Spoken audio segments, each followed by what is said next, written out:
आप लोगों का चैप्टर था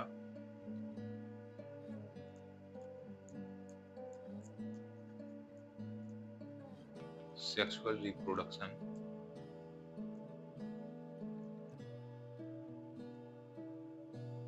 in flowering plant.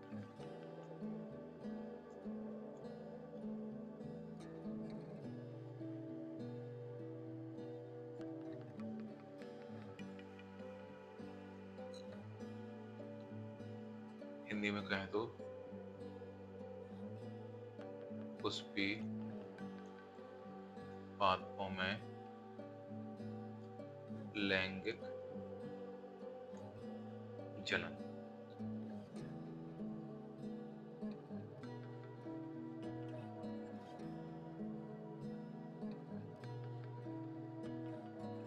Last class में एक क्वेश्चन आप लोगों के लिए छोड़ दिया था कि धरती पर एसेक्सुअल जो रिप्रोडक्शन है वो पहले आया, उसके बाद सेक्सुअल आया। ऐसा क्यों? पहले एसेक्सुअल क्यों आया, बाद में सेक्सुअल क्यों आया?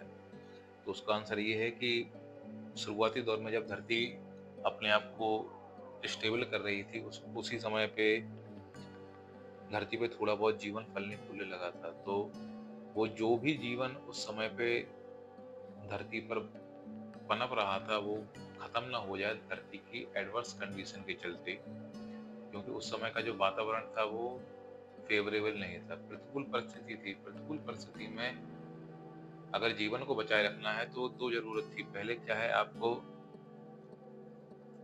तेजी से संतान पैदा करनी है, और दूसरा मैक्सिमम नंबर में करनी है। ये दोनों चीज अचीव हो रही थी आपकी सेक्सुअल रिप्रोडक्शन में। अब सेक्सुअल रिप्रोडक्शन में होता क्या कि सेक्सुअल रिप्रोडक्शन में केवल एक इंडिविजुअल काफी होता है रिप्रोड्यूस या संतान पैदा करने के लिए, जबकि सेक्सुअल रिप्रोडक्शन में क्या है, दो इंडिविजुअल चाहिए। अब अगर एक इंडिविजुअल, अगर ये पहले पाया जाता सेक्सुअल रिप्रोडक्शन, मान के चलो कि एक मेल है, अब वो मेल फीमेल को ढूंढने के लिए जा रहा है और उसी समय कोई एडवर्स कंडीशन हो गई और मेल खत्म हो गया, या फीमेल जा रही है मेल को ढूंढने के लिए तो उस समय पे खत्म हो गई। तो यहाँ पे क्या है, एडवर्स कंडीशन थी और उस समय आपकी डिपेंडेंसी या निर्भरता अगर दूसरे जीव के ऊपर होती तो वहां पे आपके सर्वाइवल के चांस बहुत ही कम थे। तो उस एडवर्स कंडीशन के लिए नेचर में ये मेथड डेवलप किया गया कि देखो, एक ही इंडिविजुअल को कैपेबल रखते हैं संतान पैदा करने के लिए, क्योंकि अभी जीवन को बचाना हमारी प्रायोरिटी है। तो उसलिए क्या है, धरती पे एसेक्सुअल रिप्रोडक्शन पहले आया और सेक्सुअल रिप्रोडक्शन बाद में आया, क्योंकि उस समय की प्रायोरिटी ये थी कि हमें जीवन को बचाना है और उसके लिए आपको तेजी से रिप्रोड्यूस करना है और ज्यादा संख्या में संतान पैदा करनी है। इसके लिए बाद में जैसे जैसे धरती स्टेबल होती गई इस चीज की जरूरत नहीं महसूस हुई, क्योंकि वातावरण क्या है, स्टेबल हो गया, प्रतिकूल परिस्थिति से अनुकूल परिस्थिति आ गई और उस समय थोड़ा सा रिस्क लिया जा सकता था। तो क्वालिटी प्रोडक्ट यानी क्वालिटी की संतान पैदा करने के लिए इस सेक्सुअल रिप्रोडक्शन के बाद सेक्सुअल रिप्रोडक्शन पैदा हुआ या डेवलप हुआ। इसके बाद टॉपिक शुरू करते हैं।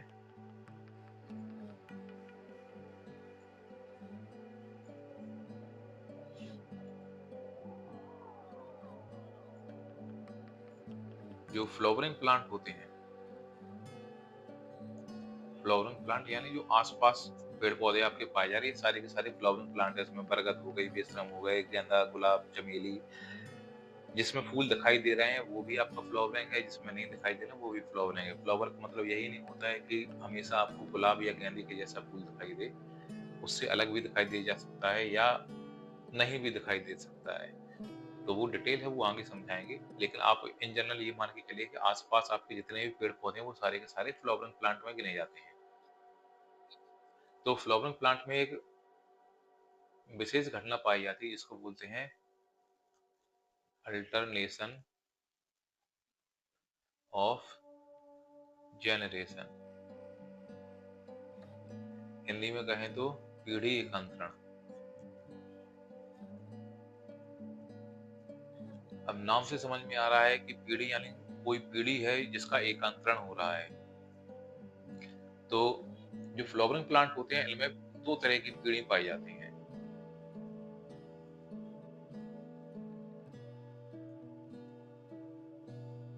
एक होती है आपकी दुगने गुणसूत्र वाली अवस्था यानी पीढ़ी, और एक होती है आधे गुणसूत्र वाली अवस्था या पीढ़ी। जो दुगने गुणसूत्र वाली अवस्था होती है इसको बोलते हैं बीजाणुद भेद अवस्था, इंग्लिश में कहेंगे इसको गैमेटोफिटिक फेज। और जो आधे गुणसूत्र वाली सॉरी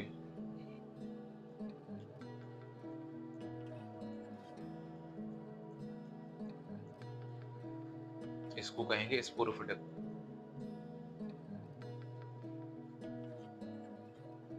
स्पोरोफिटिक अवस्था यानी स्पोरोफिटिक फेज। और आधे गुणसूत्र वाली को कहेंगे युग्मकोद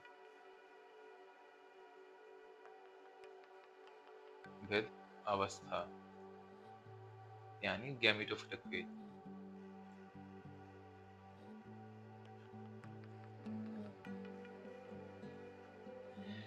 गैमेटोफिटिक फेज कहेंगे।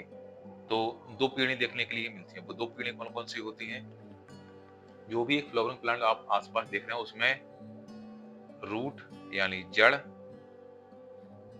तना यानी स्टेम, लीफ यानी पत्ती, फ्लावर यानी फूल, फ्रूट यानी फल, सीड और यानी बीज।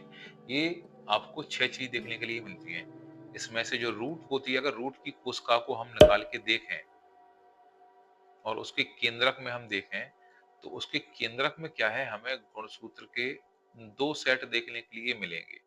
जैसे ह्यूमन की बॉडी में टोटल 46 गुणसूत्र होते हैं, 46 में 23 के 2 सेट पाए जाते हैं, जिसमें से एक 23 क्या है, माता से आता है एक सेट, और जो 23 का दूसरा सेट है ये पिता से आता है।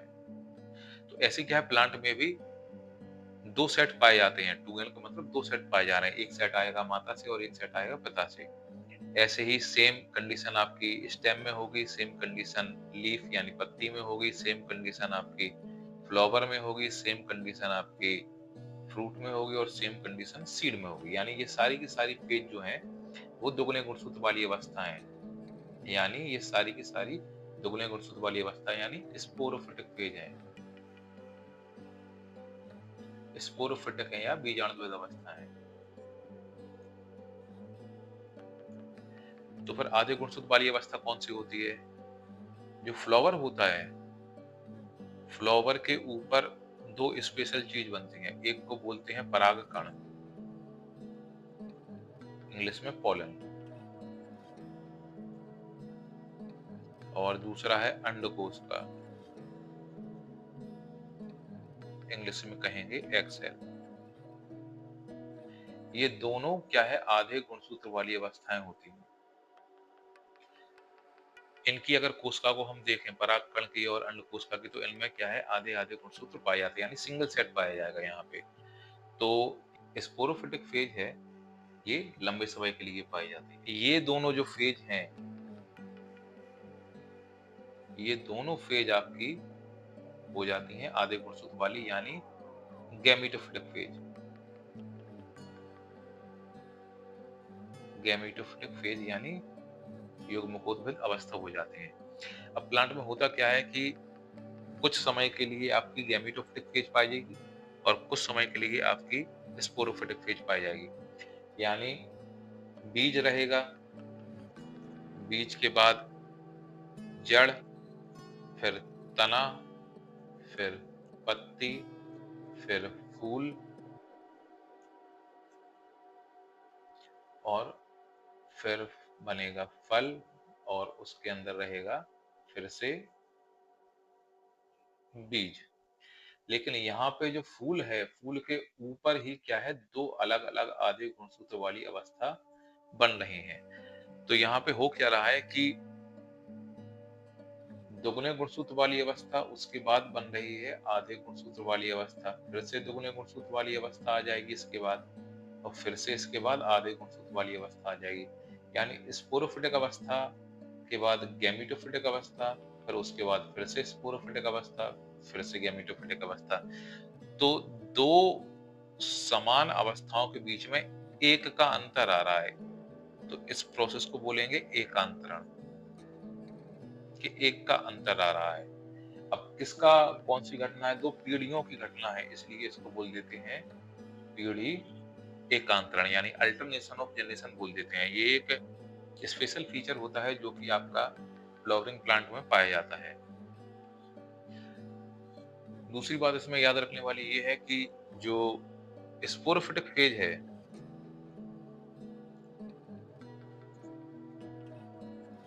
स्पोरोफिटिक फेज यानी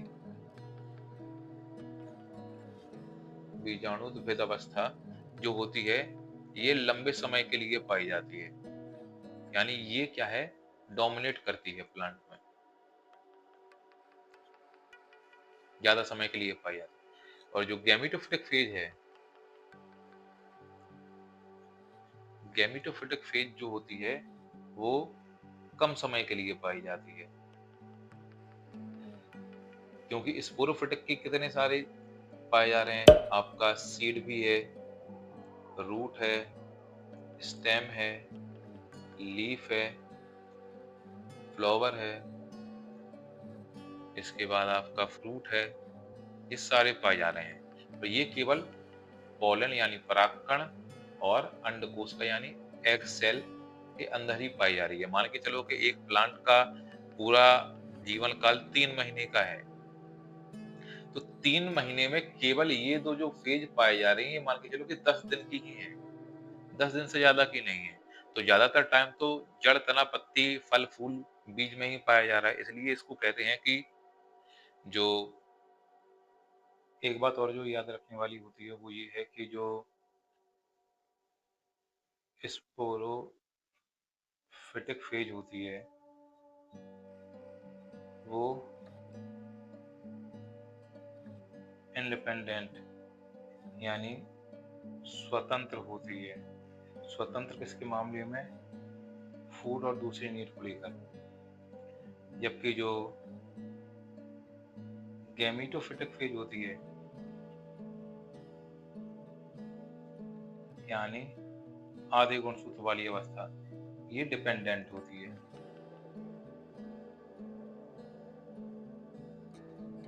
गैमेटोफिटिक फेज स्पोरोफिटिक फेज पर डिपेंडेंट होती है, यानी स्पोरोफिटिक का मतलब मैन प्लांट, यानी अगर ये मैन प्लांट मान के चलिए, इसके ऊपर अगर फ्लावर लगे हुए हैं, जैसे मान के चलो कि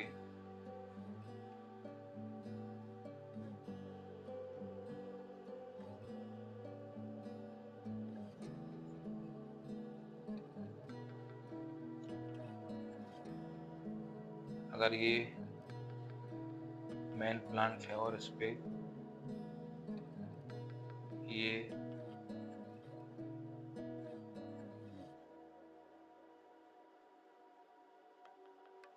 ये लगा हुआ पाया जा रहा है, इसके अंदर बनेंगे परागकण और इसके अंदर बनेगी अंडकोशिका। तो ये जो परागकण है और ये जो अंडकोशिका है, ये अपने भोजन के लिए इस प्लांट के ऊपर डिपेंडेंट है। और ये पूरा प्लांट जो है, वो पूरा प्लांट आपका टूगेन सेल से मिलकर बना हुआ है, जिसमें गुणसूत्र टूगेन है, यानी दोनों दो सेट पाए जा रहे हैं, यानी स्पोरोफिटिक फेज है। ये पूरा प्लांट आपका स्पोरोफिटिक है। और ये जो परागकण है ये गैमेटोफिटिक है, यानी गुणसूत्र में आधे हैं, और ये जो अंडकोशिका है इसमें भी आधे हैं। तो इस तरह से जो गैमेटोफिटिक फेज होती है वो अपने भोजन संबंधी जरूरतों के लिए स्पोरोफिटिक फेज के ऊपर डिपेंडेंट होती है। और एक बात कि यहाँ पे जो स्पोरोफिटिक फेज होती है,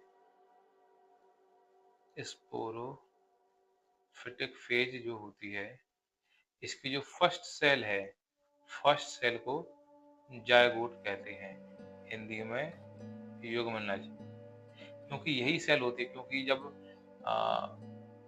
मेल और फीमेल गैमीट जब मिलते हैं, मेल गैमीट को मान के चलिए अभी के लिए आप लोग परागकण, और फीमेल गैमीट यानी अंडकोश का, ये दोनों आधे गुणसूत्र वाली सेल हैं। जब ये दोनों मिलते हैं तो बनती है एक 2n वाली सेल, जिसको बोलते हैं जायगोट। तो इसी सेल से 2n वाली फेज स्टार्ट होती है, इसलिए जायगोट को क्या है, स्पोरोफिटिक फेज की फर्स्ट सेल कहते हैं।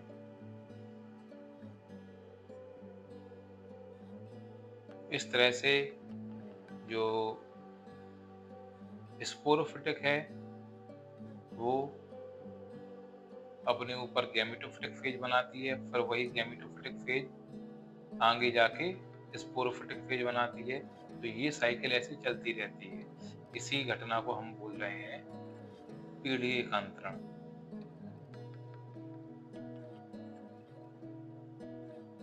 Alternation of generation.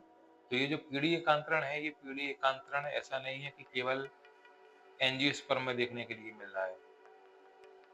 एंजियोस्पर्म यानी फ्लावरिंग प्लांट।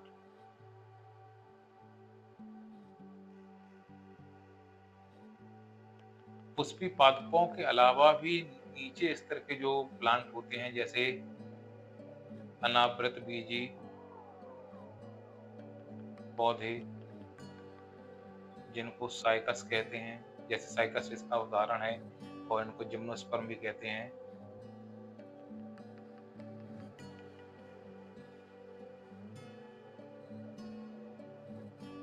जिम्नोस्पर्म और अनावृत बीजी में देखने के लिए मिलता है। तो ऐसा नहीं है कि पीढ़ी एकांतरण केवल एंजियोस्पर्म में देखने के लिए मिल रहा है। एंजियोस्पर्म के नीचे जितने भी प्लांट है उनमें भी पीढ़ी एकांतरण की प्रोसेस देखने के लिए मिलती है। लेकिन एंजियोस्पर्म में खास बात क्या होती है कि आपकी जो स्पोरोफिटिक फेज होती है, यानी 2n वाली फेज जो होती है, वो डोमिनेट यानी ज्यादा समय के लिए पाई जाती है, और जो गैमेटोफिटिक वाली फेज यानी आधे गुणसूत्र वाली फेज होती है, वो कम समय के लिए पाई जाती है।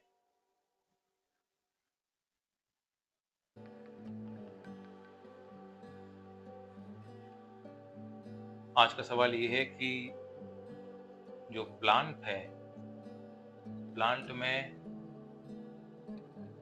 गैमेटोफिटिक फेज और स्पोरोफिटिक फेज, ये दोनों बनने की जरूरत क्या थी?